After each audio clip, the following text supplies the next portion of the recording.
Chapter number 1, topic हमारा चल रहा है रिलेशन एंड फंक्शन।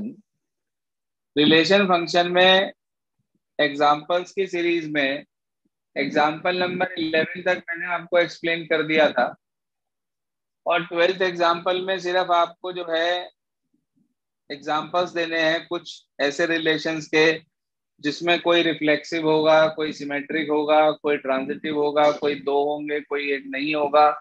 तो वो आपको देना है, उसे आप खुद कर लेंगे। इसके बाद हम स्टार्ट करते हैं एग्जाम्पल नंबर 13 से। मोस्ट इंपॉर्टेंट एग्जाम्पल है एग्जाम पॉइंट ऑफ व्यू से, कई बार पेपर में आ चुका और आगे भी आने की पूरी उम्मीद है। देखिए क्या कहता है। इसने बोला let N be the set of natural number. N जो है वो सेट है नेचुरल नंबर्स का। आर एक रिलेशन है एन से एन पर, और इस प्रकार से है हमारे पास कि A B related to C D, दो ऑर्डर्ड पेयर के रूप में बता रहा है। कह रहा है ए बी सी डी से रिलेटेड तब होगा, डबल इम्प्लाइज करके आपको दे रखा है, इसको बोलते हैं double implies. A into D equals to B into C, ये दे रखा है आप। तो वो आपसे ये कह रहा है कि भाई इसे आपको इक्विवेलेंस रिलेशन दिखाना है। कोई दिक्कत नहीं है, आप रिफ्लेक्सिव लेके चले सबसे पहले। अब इसके अंदर जैसे आप बाकी क्वेश्चंस में सिंगल एलिमेंट में ए लिया करते थे, दो एलिमेंट्स में ए बी लिया करते थे, तीन एलिमेंट्स में ए बी और सी लिया करते थे, यहाँ पर हर एलिमेंट को एक ऑर्डर्ड पेयर के रूप में लेना है। यानी कि ये भी एक ऑर्डर्ड पेयर है, ये दो ऑर्डर्ड पेयर होंगे यहाँ पर ये तीन ऑर्डर्ड पेयर होंगे। बस इस चीज का आपको मेन ध्यान रखना है। तो आपको रिफ्लेक्सिव चेक करना है सबसे पहले। तो उसका क्या तरीका है, आप ले लेंगे let A B belongs to, जी हाँ, let A B belongs to, जो आपका n क्रॉस n है उसका वो सेट है। रिलेशन r जो है वो n से n पर है, यानी कि हम ये कह सकते हैं r is a subset of n cross n, इस फॉर्मेट में है। तो इसका मतलब ये हुआ कि हम ये मानकर चल रहे हैं कि ए बी हमारे पास कोई एक रिलेशन है, r का एक एलिमेंट है हमारे पास n क्रॉस n का, इसको वो बिलोंग कर रहा है। अब हमें पता है कि a इंटू बी कर लो। भाई मुझे क्या प्रूव करना है, मुझे प्रूव करना है कि A B related to A B, अलग से लिख लो रफ में। यानी कि हमें प्रूव करना है ए बी और बी ए। आपको पता है दो नेचुरल नंबर की प्रोडक्ट हमेशा बराबर होती है कि अगर आप ए बी कर लो या बी ए कर लो, ये रफ वर्क है जो भी आपको सिखाया मैंने।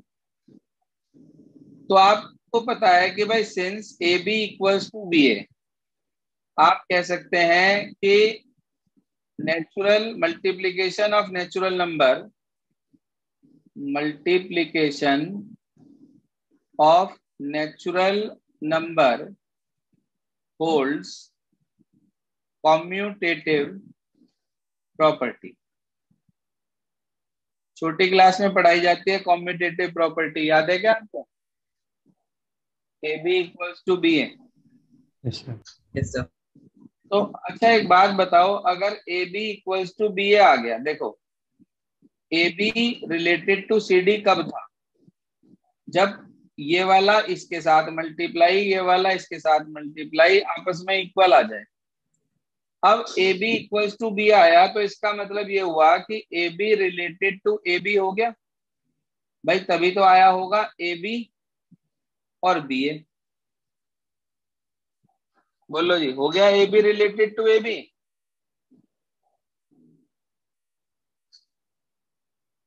बोलिए सर, कोई परेशानी नहीं? तो हम ये कह सकते हैं it implies R is reflexive. थोड़ा सा अलग हटके है क्वेश्चन, इसलिए पूरा समझा रहा हूं। इसका मतलब आर हमारे पास रिफ्लेक्सिव हो गया। अगले की बात करें अगर हम सिमेट्रिक की, हाँ बेटा जी, सिमेट्रिक की। तो आप मानकर चलेंगे कि ए बी रिलेटेड है सी डी के, ये आप लेकर चलेंगे। इसका क्या मतलब है? अगर A B related to C D है तो इसका क्या मतलब है? अभी बताया था रिलेशन में आपको, it sir A is implies. equals to C and B is equals to D. ना भाई ना, कैसी बात कर रहे हैं? ये लिखा तो वहाँ। Sir AC is equals to BD. बस कोई कहता ही नहीं है। यहां से इसकी मल्टीप्लाई, यहां से इसकी मल्टीप्लाई, यानी कि A D equals to B C, A C नहीं, A D equals to B C. ये वाला पॉइंट क्लियर हो गया? Yes sir. Yes sir. अब 1 मिनट के लिए रफ में देख लो, लाना क्या है? लाना है C D related to A B. मतलब मुझे प्रूफ करना है। जब पापा ऑर्डर कर रहे थे ना तभी भाई अपना माइक बंद कर लें please, Manya Agarwal.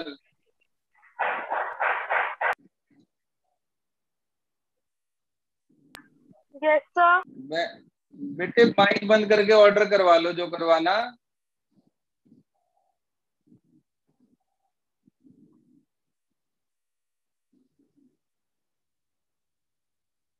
A B equals to B C आ गया, A D equals to B C. अब मेरी बात सुनो, हमें प्रूफ क्या करना है? रफ में लिख लिया हमने, क्या प्रूफ करना है हमें? कि C D related to A B होगा। इसका क्या मतलब है? हमें प्रूफ करना है C B equals to D A. बोलो भाई, ये प्रूफ करना है, रफ में निकाल लिया हमने। ये आपको यहाँ क्वेश्चन में दिखाना नहीं है, ये रफ में हमने फाइंड आउट कर लिया।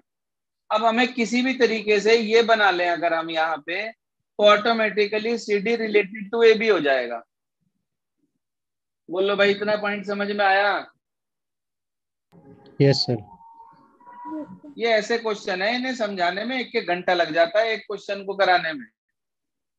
तसल्ली से रिस्पॉन्स देके समझते चलें साथ साथ। अच्छा, अगर A D equals to B C है तो क्या मैं इसको B C equal to A D लिख सकता हूं? Yes sir. यस। अब अभी अभी मैंने आपको एक बात बताई थी कि ए बी और बी ए इक्वल होते हैं, तो ऐसे ही क्या मैं बी सी को सी बी लिख सकता हूं? Yes sir. ऐसे ही ए डी को डी ए लिख सकता हूं? Yes sir. यहाँ पे वही रीजन दे देना, ये वाला, कि multiplication of natural number holds commutative property. अच्छा, अभी बताया था आपको कि C B equal to D A तब आएगा जब C D related to A B होगा। तो मैं इस चीज को देखकर ये लिख सकता हूं क्या, C D related to A B?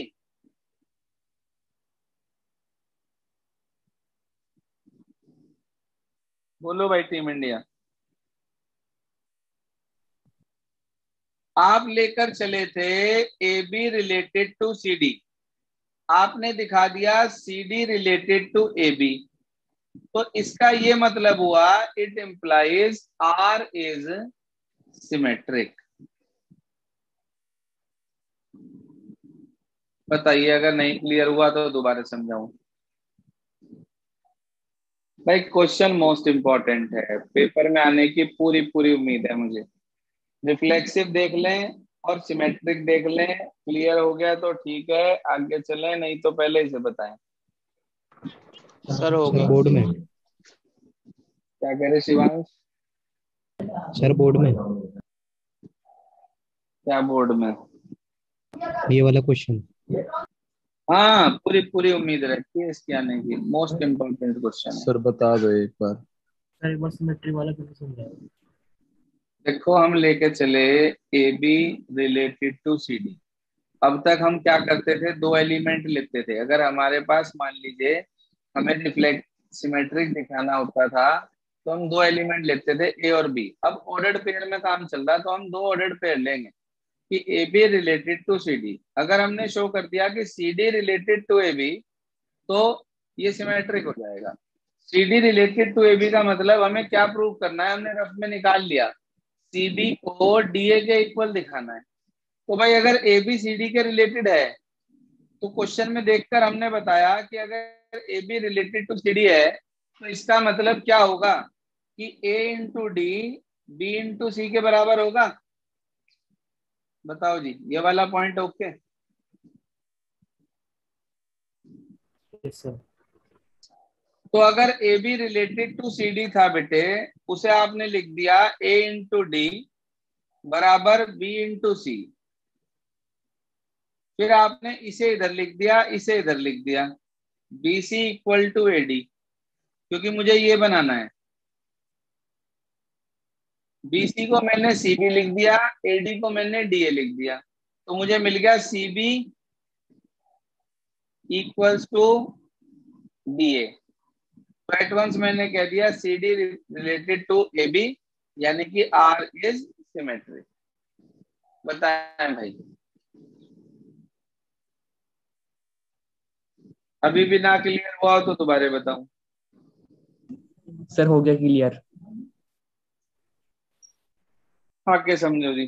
ऐसे एक आधा क्वेश्चन एक्सरसाइज में भी मिलेगा आपको, इसी तरीके का ही ऑर्डर्ड पेयर वाला ही। सुनिए सर, अब इसके बाद हमारे पास आ जाती है इसकी ट्रांजिटिविटी। अब ट्रांजिटिविटी कैसे देखी जाती है, उसका क्या फंडामेंटल है?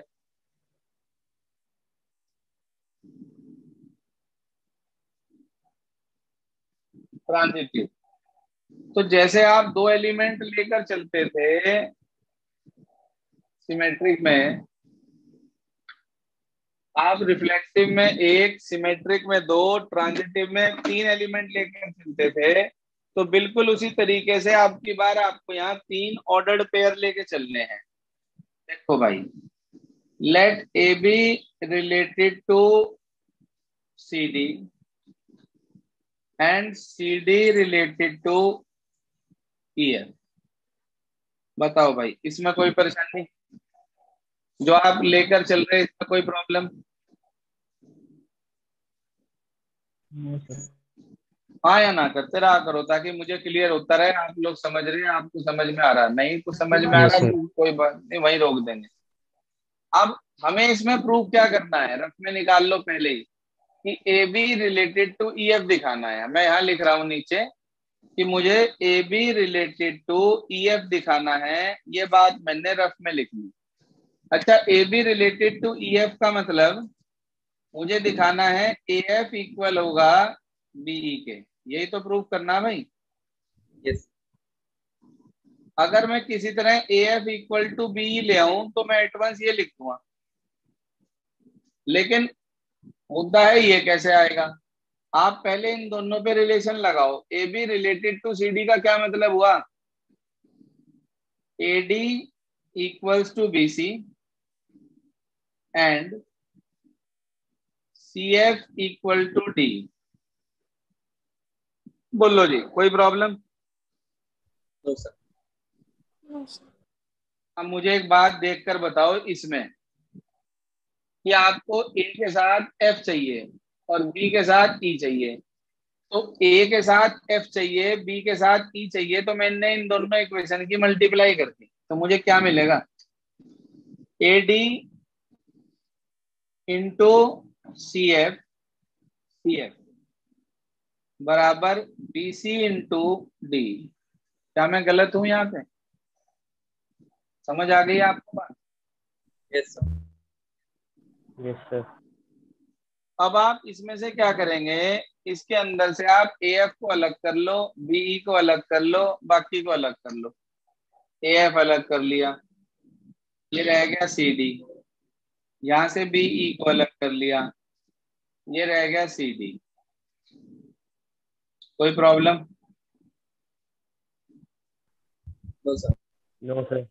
जो एक स्टेप मैं आपको अब बता रहा हूं ना, उसे दिमाग में डाल लेना अपने, कि आपको अगर ये सी डी राइट में लिखना है, मतलब ये दो टर्म लिखी हैं, पहले दो टर्म और बाद में सी डी।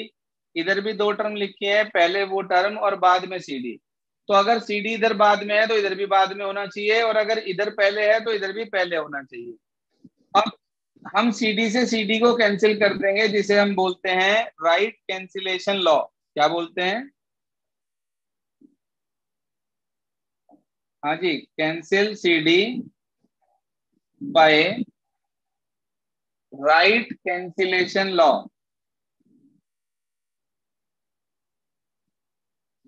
राइट क्यों लिखा भाई? सर दोनों साइड राइट में है ना। दोनों राइट में, अगर दोनों लेफ्ट में होता तो क्या कहते हैं उसे? Left cancellation law. बिल्कुल। बचा क्या?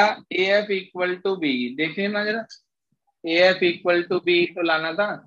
जैसे ही ए एफ बी के इक्वल आया, एट वंस आप कह देंगे कि भाई A B related to E F. आप लेकर चले ए बी सी डी के related, C D E F के रिलेटेड, और आपने दिखा दिया ए बी ई एफ के रिलेटेड। तो इसका मतलब आर कैसा हो गया?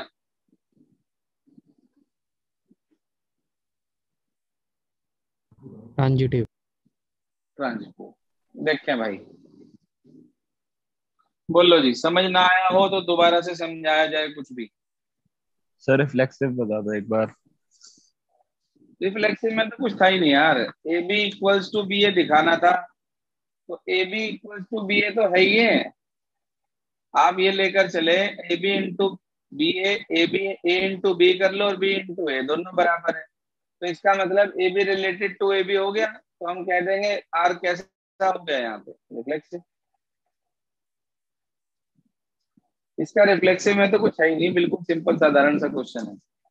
क्लियर हो गया भाई यहाँ तक है? Yes sir. Yes sir. देखो अब इस एक्सरसाइज में इक्विवेलेंस क्लास को छोड़कर जितने भी क्वेश्चन हमारे बचे हैं वो सब आप खुद कर सकते हैं। एक आधा कोई प्रॉब्लम में आएगा तो वो मैं ले लूंगा कल। कल इसका लास्ट कर देंगे हम। नोट करो आज करना क्या क्या है आपको। एक तो एग्जाम्पल नंबर 13 दोबारा से रिपीट करेंगे, 14 करेंगे, 15 करेंगे, 16 में सिर्फ इक्विवेलेंस रिलेशन करेंगे, क्लास वाला काम छोड़ देंगे मेरे लिए। 17 करेंगे और उसके बाद आप करेंगे 18 इसी तरीके का क्वेश्चन है जो अभी मैंने आपको बताया, बस इसमें हमने मल्टीप्लाई करी थी, उसमें एडिशन है और कुछ नहीं है। सेम इसी पैटर्न पे क्वेश्चन है। तो आज आपको ये 6 एग्जाम्पल ट्राई करने हैं। कल इन एग्जाम्पल्स में जो जो आपकी प्रॉब्लम्स होंगी वो सारी बता के तब उसके बाद नई एक्सरसाइज पे चलेंगे हम। इक्विवेलेंस क्लास समझाने के बाद, उससे पहले हम इक्विवेलेंस क्लास नहीं करेंगे। सॉरी, अगला टॉपिक जो हमारा बाइजेक्टिव फंक्शन का है वो तब तक हम नहीं करेंगे। ठीक है जी। आज आपको ये 6 क्वेश्चन ट्राई करने हैं, जिससे जो नहीं होगा वो मैं एक्सप्लेन कर दूंगा। क्लियर है? Yes sir. Yes sir. बस जी, इतना छोटा सा काम आप लोगों को आज करना है। सर कल क्लास